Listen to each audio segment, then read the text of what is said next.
Депутатлар Нурлат шәһәре советы депутаты Алла Головенькинаның депутат вәкаләтләрен вакытыннан алда туктату турындагы гаризасын канәгатьләндерделәр. Евгений Савинов шәһәр башлыгы Алмаз Әхмәтшин тәкъдиме буенча Нурлат шәһәре муниципаль берәмлеге башлыгы урынбасары итеп сайланды. Сессияда шулай ук киләсе һәм алдагы 2 елга шәһәр бюджеты расланды. Агымдагы елда Нурлат шәһәре трак фондын капиталь ремонтлау буенча башкарылган эшләр күләме анализланды. Шунда ук депутатларга киләсе елга эш планы җиткерелде.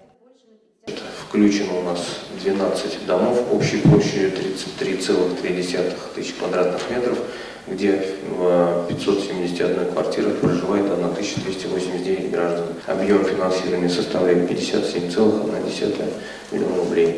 Ата-аналарсыз калган ятим балаларның хокукларын һәм законлы интересларын яклау буенча эшне оештыру сессия көн тәртибенә әлеге мәсьәләдә кертелгән иде. Благодаря объединению приемных семей и оказанию им помощи, за последние 10 лет в районе 100% устройство выявляемых детей-сирот в семьи. Были образованы 2 приемные деревни, в которых воспитываются более 90 детей-сирот.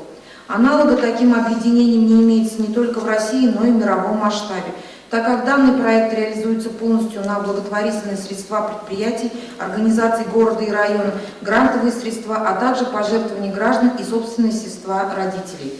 Депутатлар игътибарына Нурлат шәһәре советының 2019 елга эш планы да тәкъдим ителде. Сессия эшенә Нурлат шәһәре советы рәисе Алмаз Әхмәтшин җитәкчелек итте.